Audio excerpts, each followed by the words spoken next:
magitan ng ating Panginoon Jesus. Pwede niya sabihin sa ating katabi, kapatid, salamat sa Diyos, nagtagumpay tayo. Nagtagumpay tayo at nagtatagumpay tayo sa dahil ng ating Panginoon. Amen. Nawa, malinaw sa atin yan, Dagmar Church.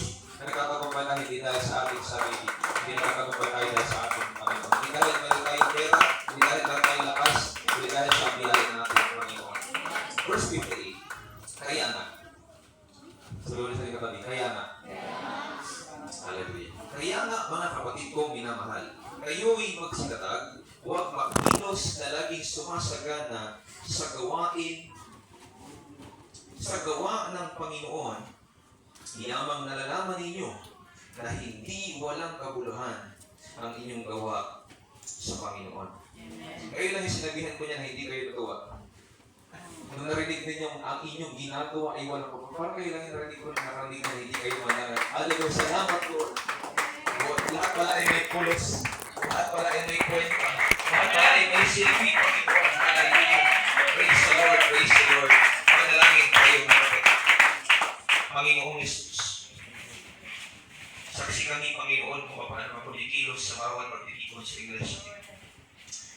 At hinikialam namin palagi na ito ay iyong kapangyarihan ng pulikilos.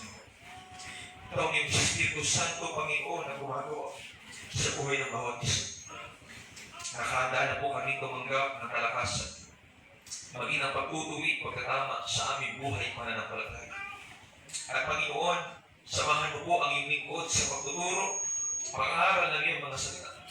Ipuin mo ang puso at isip ng buhay ng bawat isa. Huwag po hayaan na ako maitaas, Panginoon, sapagkat wala akong magagawa kung wala ka sa aking buhay. Dalangin ko lamang at narito ako, Panginoon, bilang iyong mensahero. Nandito ako para gamitin mo, Panginoon, kung ano man ang nais mong ipaabot, nais mong iturok sa kongregasyon ito, Panginoon. At hayaan mo, Diyos, Panginoon, na pagwili maghari sa amin ang espiritu ng kagalakan, kapayapaan, pagkakais at pag-ibig, Panginoon, at pagwili na pagtanggap ng iyong mga salita. Panginoon, iniwasan ko po sa pangalan ni Jesus. Lahat ng demonyong espiritu kumaaligid sa aming paligid. Lahat ng demonyong espiritu nais magkaya, nais magtakip ng tenga, nais magtakip ng mata ng iyong mga anak, Panginoon.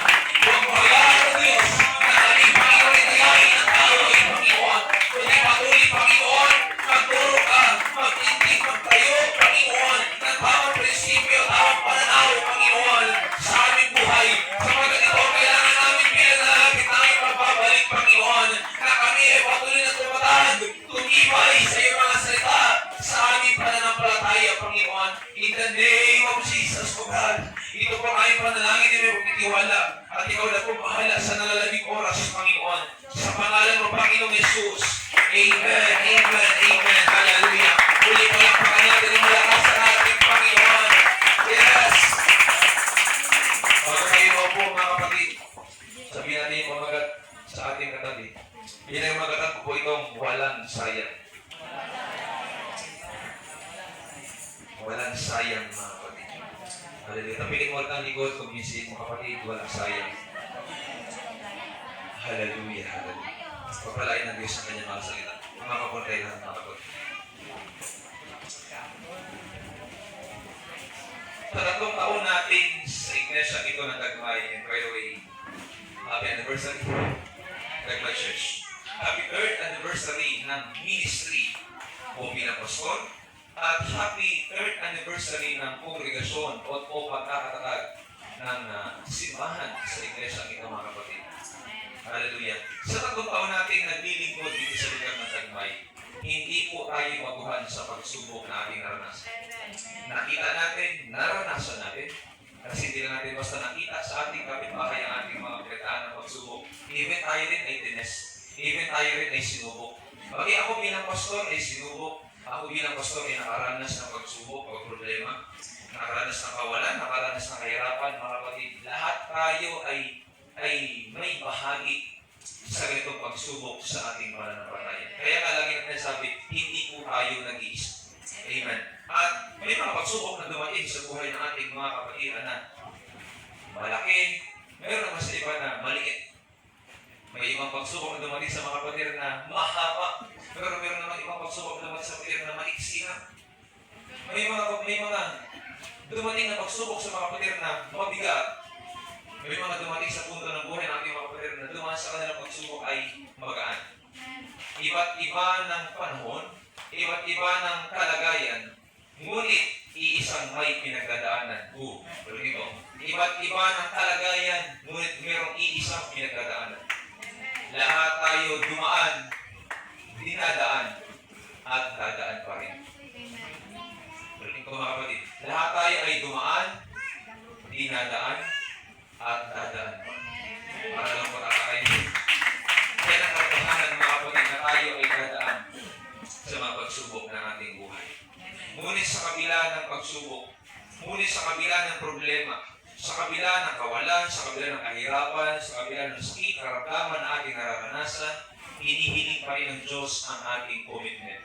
Hinihiling pa rin ng ating Panginoon yung ating strong desire. Hinihiling pa rin ng Panginoon yung ating pangako sa Kanya na nung kahit tumanggap ng bautismo sa pangalan ng ating Panginoon Jesus, sa pamagitan ng ating pagsisisi, pagkatalaga ng ating buhay, ay maibigay natin, hindi lang tayo ay tumanggap ng kaligtasan, kundi hanggang sa bumalik ang ating Panginoon.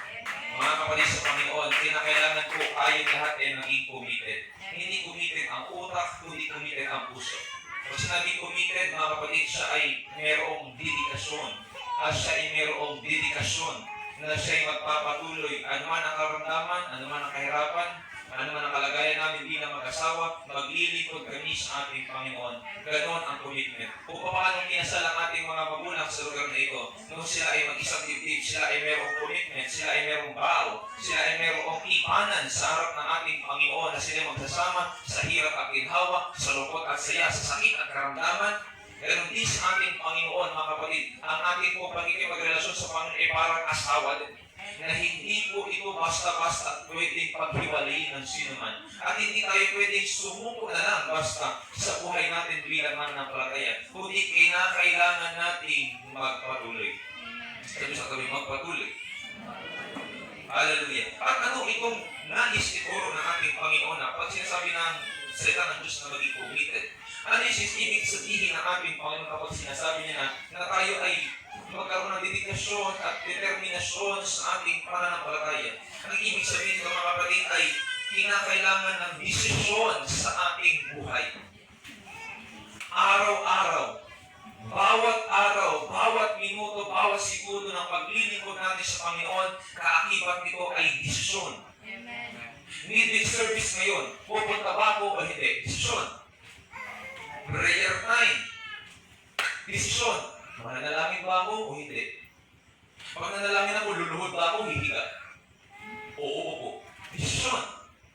Pag araw ng linggo, alas 8, pupunta ba ako ng maaga o hindi? Desisyon.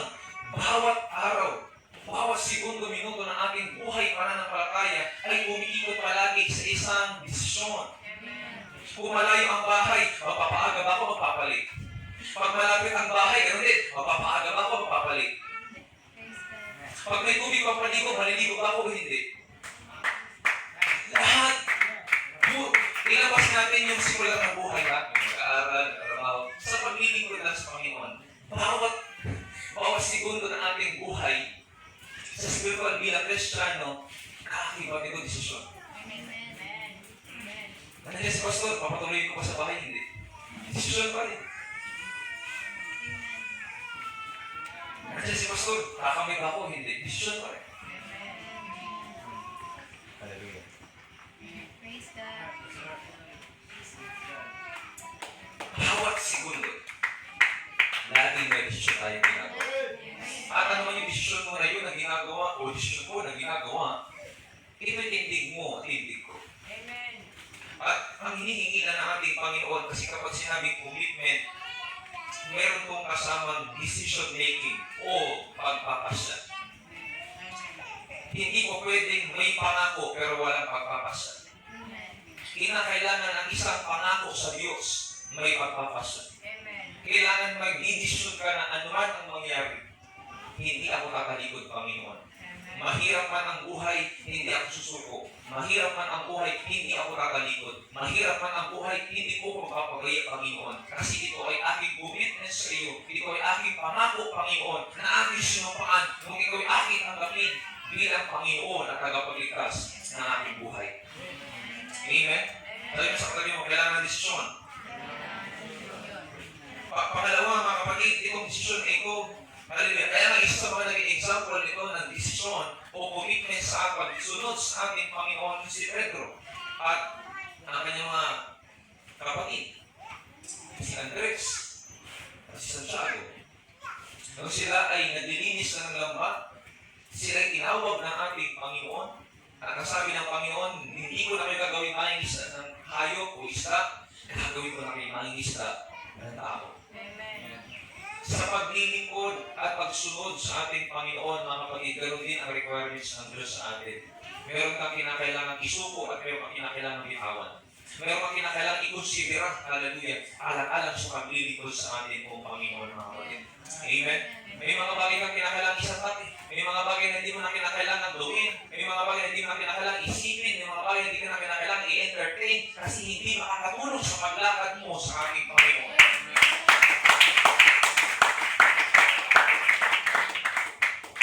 Tayo magbitaw na. Hallelujah. Kasi ang commitment, mga kapatid, ay nangangailangan ng desisyon. Hallelujah. Kaya saludo sa mga Kristiyanong kayang maglingkod sa Diyos kahit ano man ang mangyari. Saludo ako sa mga Kristiyanong kahit alam kong hirap yung kanyang kalagayan at hirap yung kanilang buhay, ay nagagawa pa rin maglingkod sa Panginoon, ibigay yung best sa Panginoon. Lalo tingin ang ating Panginoon, siya'y natutuwa sa ganung bagay. Siya'y nadulugod sa ganung paglilingkod, mga kapatid. Ang commitment din ay gagawin mo ang iyong bakal. Oo, limitado tayo, hindi tayo perfectong tao, pero tayo ay nagsisikap alang-alang sa commitment. Na minsan may pagkukulang ka sa Panginoon, may pagkukulang ka sa gawain ng Diyos, pero alang-alang sa commitment, tumatayo ka, bumabangon ka. Kahit hindi ka nakakapagbasa minsan ng Biblia,